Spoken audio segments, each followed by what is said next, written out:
muy equivocado. Esa la brasilera, ¿no? Sí, sí. Bueno, está a tono con la pérdida total de sentido que tiene el sistema institucional argentino, que era uno solo, ¿no? Sí.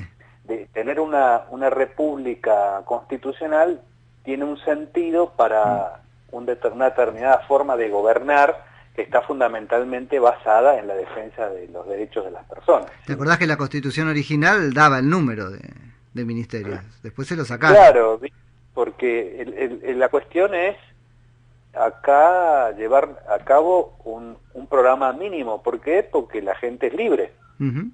Si la ciudadanía es libre, el gobierno no es que tiene que ocuparse de todas las cuestiones de la vida. Pero a nadie le llama la atención. O sea, el problema es más grave que Scioli en sí, sino el hecho de que está bastante vaciado de sentido el sistema institucional tal cual está.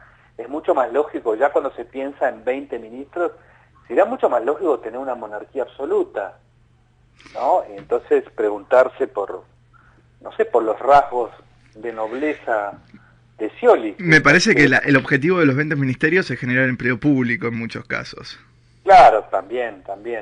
Ese es viste, estuve conversando esta semana con un profesor italiano de esto de, no sé muy bien si las ideas vienen antes del oportunismo o el oportunismo antes de las ideas, claro, ¿no?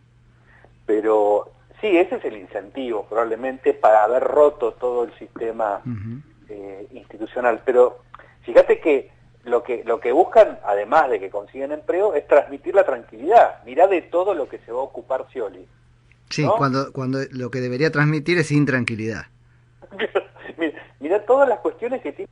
Sí. Entonces tendría que venir otro y decir, yo tengo 40 ministerios, claro, un par de más todavía. Un ministerio, mira, cuando dicen, ¿viste cuando dicen los legisladores que tienen muchos proyectos de ley presentados? Sí. ¿No es genial? Porque ¿qué es una ley? Es una orden, ¿no? Sí, totalmente. Bueno, nosotros que perseguimos eso con diputados es interesante eso, ¿viste? Claro, ahí es donde hay una pérdida de sentido. Entonces, llega un momento en que ya no hay diálogo posible porque estamos hablando de cosas muy diferentes. Cuando alguien viene y te dice eso, mirá que cómo ha trabajado fulano, porque son trabajadores de la legislación. Es como si el fútbol dependiera de que los tipos de la AFA en todas las reuniones impusieran muchas reglas nuevas. Y si no imponen reglas nuevas, que sí no están trabajando. Vos sabés, José, que pensaba, hay un costado que también se ha escapado a esta misma crítica sobre el gabinete de Scioli, lo había anunciado antes, es la cartera de ciudades. Y eso también vulnera absolutamente el orden del federalismo. La ciudad no debería ser un problema del gobierno federal. Claro, sí. Y todo va escondido. Es como que de alguna manera está naturalizando el puenteo a los gobernadores que hizo el kirchnerismo durante todo su mandato. Sí, lo está transformando esa discusión en una cuestión menor. Fíjate, estuve escuchando esto de que el CONFER impone, el AFCA, yo tiendo a no cambiarle el nombre a las estupideces, ¿no? Que el AFCA o el CONFER había impuesto esto de que cada media hora en las redes hay que decir que pasó media hora. Sí. Y es muy el sentido de eso, porque entonces la gente se pregunta si está bien que te digan de la media hora, no sé qué, después se acostumbran, y es lo que está buscando, es el efecto acostumbramiento, que vos digas, no, por la libertad no hay que decir la media hora, entonces lo que te van a responder, che, no es tan importante. Qué renegado, claro. Por la media hora me venís a hablar de libertad, hablando de cosas que realmente importan. Sí. Y después, eso se va corriendo, y un día te van a llegar a decir que lo que decís es incorrecto porque molesta a alguna gente, que es lo que está pasando acá en las universidades norteamericanas, ¿no? ¿Qué está pasando allá en el tercer mundo? No, porque lo que decís a alguna gente le molesta, así que no lo puedes decir. Te dice cosas que no molesten a nadie. Ahora, qué feo decir cosas que no molesten a nadie, ¿no? Claro, porque digo, en un punto no tienen sentido. Claro, no tiene sentido. Las cosas que tengo ganas de decir es porque molestan a alguien. Claro, ¿no? porque en su medida y a su manera intentan cambiar algo. Claro, y con eso ¿a qué nos van acostumbrando? Al control moral. ¿No? Y estoy hablando de esto que está pasando en las universidades norteamericanas, ¿no? Tenés departamentos de igualdad y, ¿cómo le llaman? Equidad, igualdad de oportunidades, no sé qué. Son unos departamentos que tienen las universidades que se ocupan de que nadie diga nada que moleste a nadie. Claro. Y eso, ¿qué te van acostumbrando? A que están controlando el contenido, que están controlando moralmente. Es autoridad y moral. Entonces, ¿para qué hemos hecho la famosa división de la Iglesia y del Estado? Sí. Y ahora el propio Estado está imponiendo una moral determinada. ¿No? Y está relacionado con esto, porque con lo que decís de las ciudades, o en la cuestión de regular cómo se van a manifestar, se van a explicar, se va a explicar el paso del tiempo en las radios, todo para que parezca que si uno habla de libertad en esas cuestiones, está siendo exagerado. Sí. No es para tanto, decir Sí. que son las 1:30. Che, José, hay dos temas que no quiero dejar de tratar hoy contigo. Te los pongo sobre la mesa y vos elegís por cuál empezar. Pero uno es el de migrantes y refugiados, que ha dado tantísimo que hablar a propósito de la foto de aquel niño estos últimos días. Y el otro es el episodio de Niembro, porque me parece que pone varias cosas en la palestra, ¿no? Injusticias, similitudes, pero vos dirás por dónde arrancamos. Y vamos con la cuestión de los inmigrantes. Lo otro me parece un poco más trillado dentro de la realidad argentina, ¿no? Vos sabés que hoy escribí algo en Facebook de eso. A mí una fórmula que me encanta, creo que la mejor fórmula para tratar con los extranjeros, entre comillas, está en la Constitución argentina. Cuando dice dos cosas. Una, en el preámbulo, cuando dice para gozar de los beneficios de libertad para nosotros, para nuestra prosperidad y para todos los hombres que quieran habitar, de buena voluntad, que quieran habitar el suelo argentino. La fórmula esta de buena voluntad quiere decir que no se puede venir con cualquier formato de ideas, inclusive no puedo venir a tratar de imponer una monarquía absoluta en la Argentina. No, acá es dentro de esta fórmula. Te recibe dentro del contrato que han definido para su convivencia los que están ahí. Exactamente, o sea, acá rige en la Argentina la libertad individual. Entonces, rige también tu libertad individual. ¿Incluye mi libertad individual terminar con la libertad del vecino? No incluye terminar. Entonces tampoco incluye la libertad de uno señor que viene de afuera de terminar con eso, ¿no es cierto? Entonces, esto es una cuestión muy elemental. El otro artículo es el artículo 20, que habla de que los extranjeros gozan en la Argentina los mismos derechos que los nacionales. Sí. Los mismos, ni más ni menos, ¿no? Sí. Tienen derecho a propiedad, tienen derecho a comerciar, tienen derecho a ejercer la industria lícita, tienen derecho... Pero no un superestatuto que los diferencie del ciudadano argentino. Exacto, o sea... Pero claro, dentro de lo que hablábamos antes, de cómo ese manual republicano original fue vaciado de contenido, también han aparecido en las últimas décadas otras versiones. Por ejemplo, que dentro del mismo sistema democrático, por decirlo así en términos amplios, está la posibilidad de que vengas y ofrezcas un programa totalitario. ¿No? Total, si te votan, eso parece estar incluido, ¿no? Sí. Y además de estar incluido eso, después ya en una evolución posterior, no puedes excluir a los que vienen con un programa totalitario. Lo cual debería ser posible porque esto de, para todos los hombres de buena voluntad y la igualdad de derechos, tiene que ver con lo que hoy se llamaría un programa ideológico específico, claro, es el programa ideológico de la tolerancia. Sí, con que adhieras al acuerdo, claro, que adhieras al acuerdo argentino. Exacto, o sea, el programa ideológico de la tolerancia, si querés llamarlo ideológico y parcial, es parcial respecto a la historia de la humanidad. Toma partido por la libertad individual. ¿Estás dentro de eso? Bienvenido. Tanto los de afuera como los de adentro. O sea, ¿querés presentarte a elecciones para terminar con la libertad individual? ¿Sabés qué? ¿A vos te parecerá eso que está muy concatenado lógicamente con la pirámide jurídica? Yo pensaba en eso, en esa dimensión, y acá nos han entrenado, ¿no? Con esos fetiches o dogmas del tipo las elecciones son justas y limpias y no se puede cuestionar su legitimidad, también respecto de quienes corren por elecciones. Yo me he planteado si el Frente para la Victoria no tenía que ser cuestionado en su capacidad para correr legítimamente en elecciones y su programa es ir por todo. Sí. Es un programa anticonstitucional.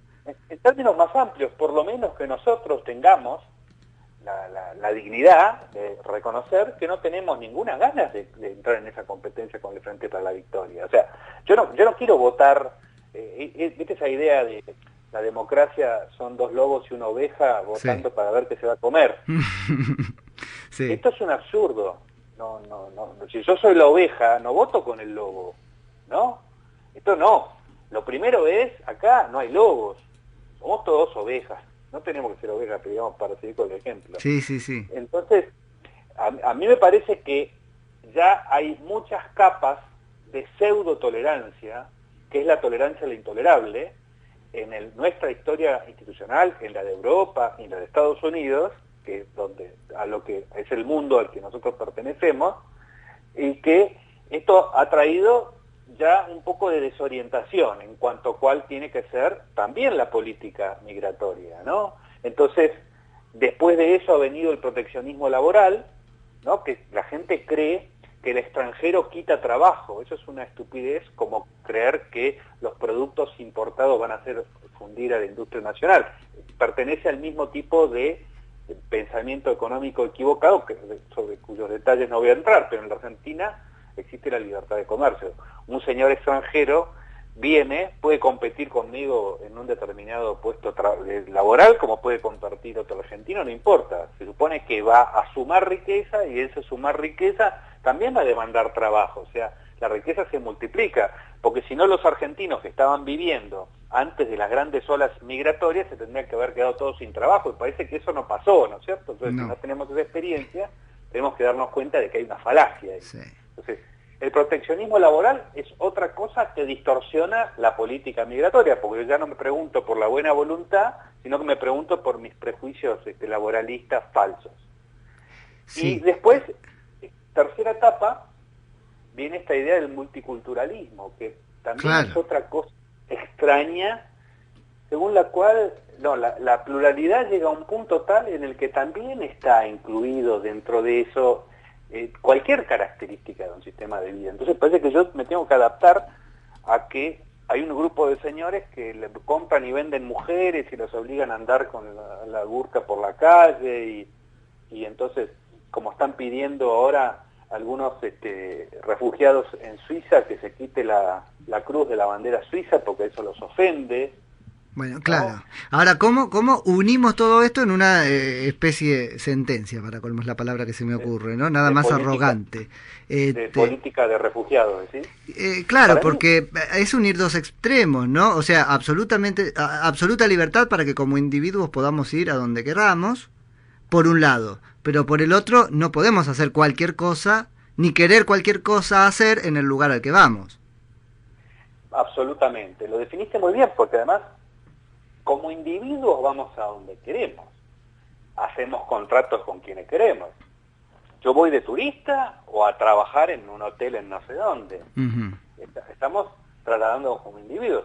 Y cuando nos trasladamos con esos derechos y con las obligaciones. Hay determinadas cosas que hay que cumplir y hay derechos de los demás que también hay que respetar, ¿no? Sí. Entonces, una cosa por eso es las corrientes migratorias que tienen que ver con razones económicas o lo que sea, y otra es un cúmulo enorme de refugiados que escapan de una guerra y cuyas características son que en principio parece que no quieren ni respetar la libertad religiosa de los demás. Porque te iba a decir, en el migrante, al transportarse o al trasladarse por una razón, si querés, más voluntaria, hay mayor conciencia de esa limitación que impone la lógica del lugar al que llego, ¿no?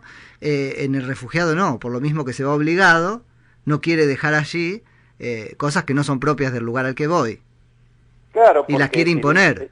El inmigrante es un fenómeno del mercado y el refugiado es un fenómeno de la política, de la guerra y de un montón de cuestiones. Entonces ahí hay dos cosas diferentes, ¿no? Entonces me parece que lo que hay que hacer es hacer el examen de la buena voluntad, ¿no? Entonces decirle, señor, usted va a respetar la libertad religiosa, ¿no? Estoy diciendo en reglas generales lo que yo creo que hay que examinar. Sí, ¿no? cómo conciliar esas dos cosas que son dos extremos que traíamos antes. ¿Cuál es la tentación? ¿Cuál es el peligro que yo veo acá? El peligro caer en la postura nacionalista, xenófoba, estilo Donald Trump, o cualquier otra que hayamos vivido o en el pasado, ¿no? Hicimos un programa sobre el tema el jueves y la verdad que hemos recibido un montón de llamados desde ese lugar, que es lo que a mí me interesaba desactivar. Bueno, porque el problema del avance del autoritarismo es siempre el miedo. El autoritarismo avanza sobre la base del miedo. Ya hemos recurrido muchas veces a ficciones de la serie. Yo voy a recurrir a una saga de películas que es La Guerra de las Galaxias. Me parece que ahí está muy bien graficado cómo el poder tiende a utilizar el miedo de la población para concentrarse y a realizar arbitrariedades. Entonces hay un momento se lo vive como una invasión, se muestra la cuestión de lo que es el Estado Islámico y demás, y la violencia que avanza en Siria y demás, y por el otro lado la cuestión de la invasión. A la cuestión de la invasión tenemos que responderle con criterios jurídicos lógicos y reglas generales, no con el rechazo colectivista nacionalista, ¿no? Se me ocurren dos cosas que preguntarte sobre esto, o para que reflexionemos juntos, y seguramente con la audiencia que va a estar participando por teléfono y con Marcos acá. Lo primero es, esto me interpeló siempre a mí respecto de la inmigración, por ejemplo, boliviana en la Argentina. Uno dice, está muy bien, vengan bárbaros, pero de repente no puedes caminar por la vereda de Santa Fe y Coronel Díaz a la altura del Alto Palermo, porque todo el mundo vendiendo cosas en la calle. Uno va a Bolivia y eso es lo común. Pues bien, acá no. Sí. Entonces, ¿cómo hacemos? Es una tontera, pero ¿cómo hacemos para... Vení, pero ordenate. Esto acá no se hace. Es una cuestión más general del respeto de las normas en la ciudad, ¿no? Así como puede pasarte con los inmigrantes, pasa con los manteros que no son inmigrantes. O sea, me parece que está dentro de la misma línea. Pero yo quiero señalar algo respecto específico de los musulmanes, porque la verdad, y si uno hace un poco de historia, los musulmanes llevaron a Europa de nuevo la civilización en el Renacimiento, o que llevaron el pensamiento griego, el pensamiento clásico, ¿no? Una Europa que, amparada en el catolicismo, estaba metida en el oscurantismo más absoluto. Entonces esto, históricamente, es un poco relativo, como que pertenezca a una u otra religión. A ver, desde mi punto de vista, todas están mal. Lamento decirlo, para mí todas están mal, ¿no? Pero admito que tienen distintos grados de evolución y distintos momentos en la historia, ¿no? Entonces, me parece que esto también hay que tenerlo en cuenta. Lo que puede ser hoy una influencia negativa puede haber sido en el pasado una influencia positiva, ¿no? Y esto está cambiando. Tiene que ver con la forma en que se toma y hasta qué punto se lleva. Pero ¿cómo no va a entender uno los recelos de España, por ejemplo? Claro, por supuesto. Depende mucho también de eso, ¿no? Pero España también ha sido, en el momento en que expulsa a los musulmanes y antes, un mundo oscurantista. Y ha echado también a los judíos, se ha hecho un montón de barbaridades. O sea, no es que era el mundo de la libertad echando al mundo de los los trogloditas, ¿no? Precisamente. Entonces, me parece que también hay que tenerlo en cuenta. No, era más bien quien se quedaba con la llave para pagar la luz, o sea, en ese sentido. Sí, por eso. Me parece que todas esas cuestiones la relativizaría y me fijaría más específicamente en la gente que viene, la gente que se deja entrar. Refugiados es una cuestión muy particular. Otra cosa es el manejo y el uso absolutamente demagógico e hipócrita de la foto del chico que aparece ahogado en la playa, ¿no? Porque la realidad es mucho más amplia que la del chico. Hay una cantidad de gente que ha muerto que no es un chico ahogado en una playa. Hay un uso de la sensiblería en general, el periodismo, dentro de lo que es el vaciamiento. En economía tenemos una frase que dice, foto mata regresión. Vos tenés toda la evidencia que quieras, que la foto es mucho más impactante, visceral, y llega mucho más. Es verdad, incluso fíjate que no solamente tapa al fenómeno en sí, sino que tapó al hermano. Bueno, eso me impactó muchísimo, porque eran dos cosas del mismo concomitantes, y una no se pudo ver. No hace falta ni ir más lejos, pero dentro de lo que es la gran pérdida de sentido de todo el sistema institucional, me parece que el periodismo también está metido en eso. Sí. No aporta nada por encima de la sensiblería general. Por eso, digamos, hoy un Del Moro es un periodista político. Bueno, por eso, si no se usa esa foto para bucear, mirá, precisamente aparece en la superficie de la playa, ¿no? Pero si no se usa esa foto para bucear en el problema, se hace se es tributario de ese uso fetichista que vos describís. Claro, porque justamente, ¿qué te puede aportar el periodismo? Bueno, te da un contexto, y poner esa foto en un lugar, y qué significa y por qué. Sí. O sea, vos podés agarrar esa foto y hacer una sensiblería horrenda sobre la cuestión, o podés a partir de ahí decir algo positivo y útil. En eso me parece que no hay muchos aportes positivos y útiles. Acá se armó un dramón en el programa porque yo sí siento que haya algo así como un imperativo moral de, recibir al refugiado. Pues se ve qué pasa y qué sé yo, pero no me da lo mismo que mueran en el camino, etcétera, etcétera, ¿no? No, ni les da lo mismo, por ejemplo, que hace 60 años que los cubanos se tiran en balsa por el Caribe para llegar a la Florida. A nadie le importa nada. Claro, tal cual. ¿Por qué es cuestión de lo que impacta? Porque lo que impacta habla de mí. O sea, si salió esta foto y yo salí a comer con amigos, tengo que hablar de eso porque si no parece que no soy bueno. Y de Cuba no le importa. Si no te hace quedar mal, a vos no te toca, ¿qué te importa? Claro. Hablar de Cuba? Es más, hasta te hace quedar mal, por decirlo, ¿no? Entonces hay una gran hipocresía, yo creo que... ¿Pero se puede hacer otra cosa que no sea recibir, José? ¿Que no sea recibir? Sí. Sí, se pueden hacer varias cosas. En primer lugar, si hay unos países que están expulsando... metete con ellos, claro. Que yo no quiero recibir... Y bueno, yo me tengo que plantear las opciones de por qué estos señores están expulsando de esta manera, y tal vez tenga que intervenir. Sí. Pero uno de los grandes lugares de donde está saliendo esta gente es Siria. Sí. ¿Vos no dirías que una de las causas de la guerra de Siria fue el apoyo del oeste a los movimientos, a la supuesta primavera árabe? Y el oeste participó en incentivar esa primavera árabe buscando mayores libertades. ¿Cómo balanceas esas dos cosas? Que hoy en día tenés un conflicto militar que surgió por una búsqueda de libertad, ¿no dirías? Sí, una búsqueda de libertad muy ignorante, digamos. Te iba a decir, no entendieron, Occidente no entendió.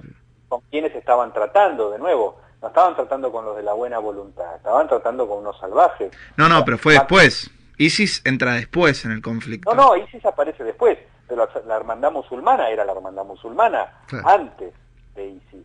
Entonces, me parece pero en ese caso, ¿cómo hubiese tenido que ser? El problema de esto es el juego dinámico, te diría, no el estático.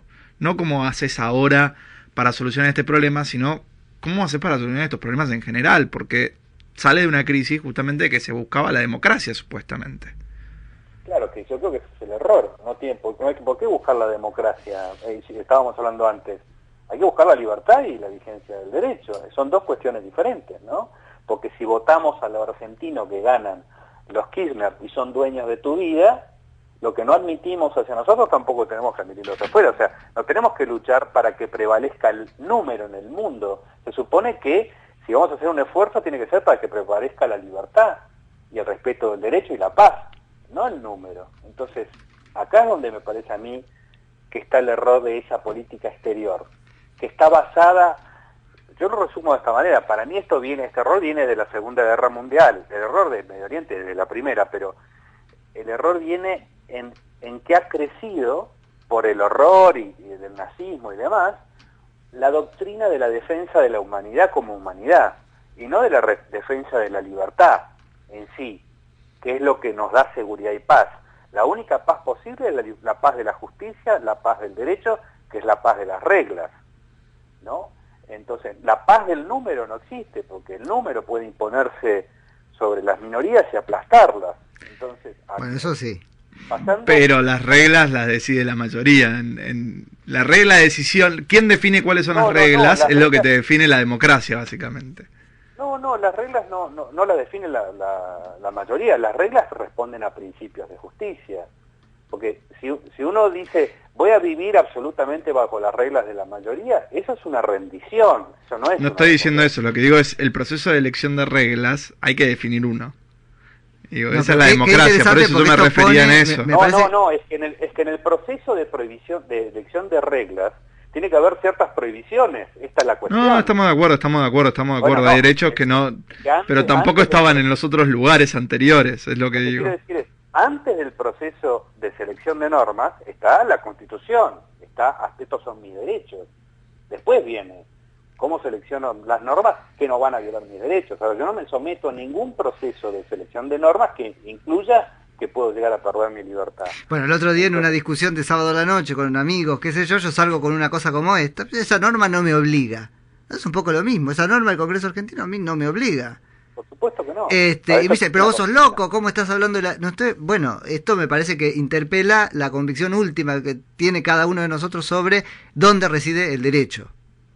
Claro. Y a mí no reside en la voluntad del Congreso kirchnerista, por ejemplo. La gente reacciona cuando decís eso, Nico, porque esto que estamos mencionando, que es básico de nuestro sistema institucional, no se conoce. Acá se cree realmente que en el absolutismo de la mayoría. Y si crees en el absolutismo de la mayoría, que me disculpen, pero no crees en la democracia, porque para que exista democracia todos tenemos que ser ciudadanos, no la mayoría.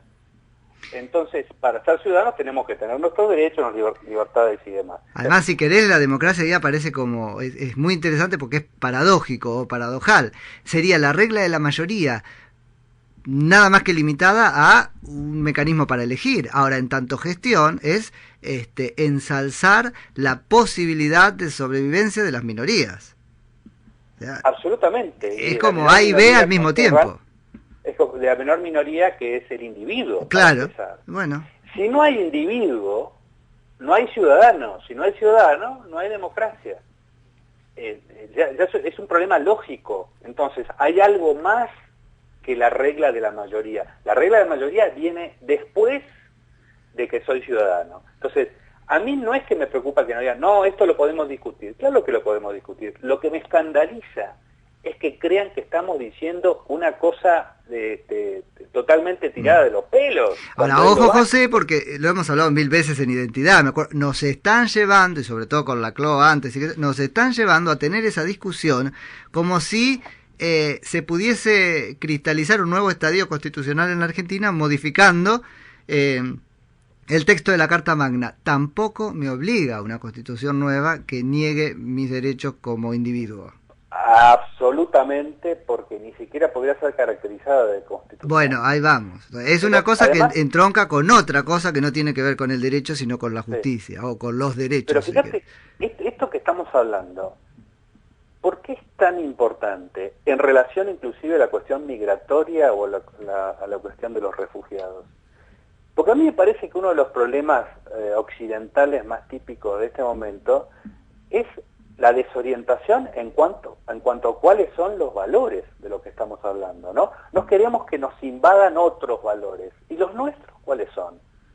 ¿Tenemos tan claro cuáles son los nuestros?